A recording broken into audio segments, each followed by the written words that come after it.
Bonjour, mon nom est Maxime Lejeune. Je suis étudiant en 5e année à l'Athénée royal Léonie de Wa et je vais maintenant vous déclamer mon texte.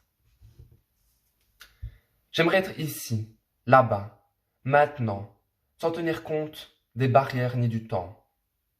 Ne pas me demander sans cesse si je suis légitime, à ma place.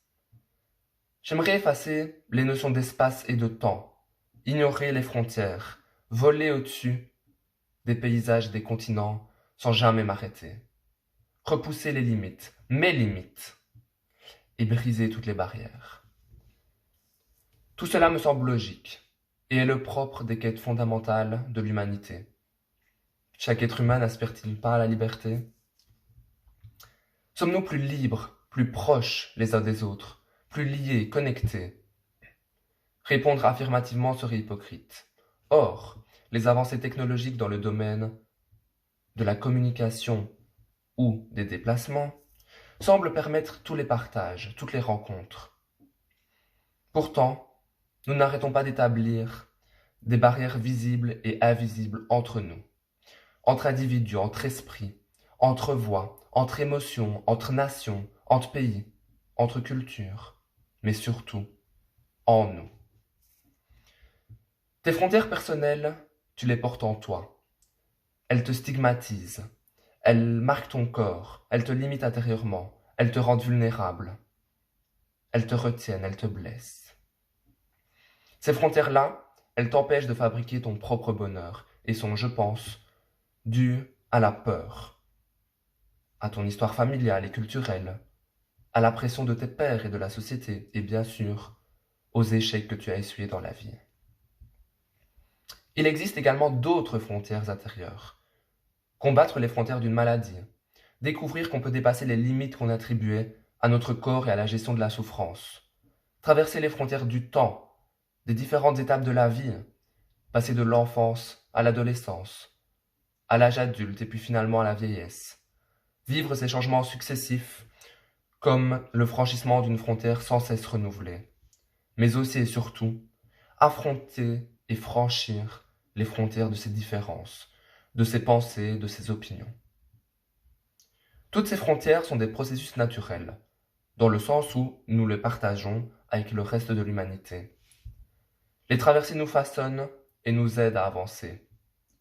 Enfuies au plus profond de notre corps, de notre esprit, de notre âme, elles existent, bien avant des frontières géographiques que nous nous battons à faire disparaître et qui sont source de bien des maux. Pour une frontière détruite, combien sont inventées, créées, construites par l'homme, entre les États d'Amérique et le Mexique, entre Berlin-Est et Berlin-Ouest, entre Israël et Palestine, entre la Corée du Nord et la Corée du Sud. Les frontières géographiques semblent avoir pour objectif de séparer les hommes, en leur attribuant des territoires définis, mais sont également des lieux symboliques, générateurs d'identité. Si certaines frontières ne sont que de simples lignes imaginaires et abstraites, de banales limites politiques et juridiques, d'autres, sous surveillance militaire, limitent, repoussent, dirigent, emprisonnent et punissent. Ce n'est pas facile de s'exiler, de tout laisser derrière soi, de perdre un peu de son histoire, de sa vie. Si on demandait aux personnes émigrées de force, à cause de la famine, de la guerre, du contexte politique, de l'extrême pauvreté, des catastrophes naturelles, leur vision des frontières, elles décriraient peut-être ces dernières comme des murs infranchissables, des cloisons enflammées qui brûlent tous ceux qui tentent de les traverser. Ces personnes-là ne migrent pas de gaieté de cœur. Elles sont contraintes, obligées. Cette migration en particulier est douloureuse, car elle représente un arrachement. Les personnes sont obligées de délaisser leur pays, leur langue, leurs proches.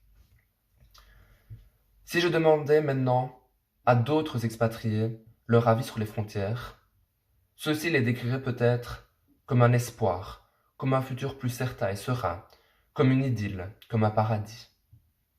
Pour ceux-ci qui quittent leur pays pour découvrir le monde, pour vivre des expériences inoubliables, pour des raisons professionnelles, par amour, pour une retraite spirituelle, l'au-delà d'une frontière représente une perspective d'avenir radieuse et magnifique. Qu'elles soient démarcatives au niveau des territoires ou personnels, toutes ces lignes, ces frontières, sont apposées aux individus et sont sans cesse modifiées à travers l'histoire, celle d'une vie et celle du monde. Tout un chacun évolue, change, les frontières aussi, fluctuent et sont redéfinies.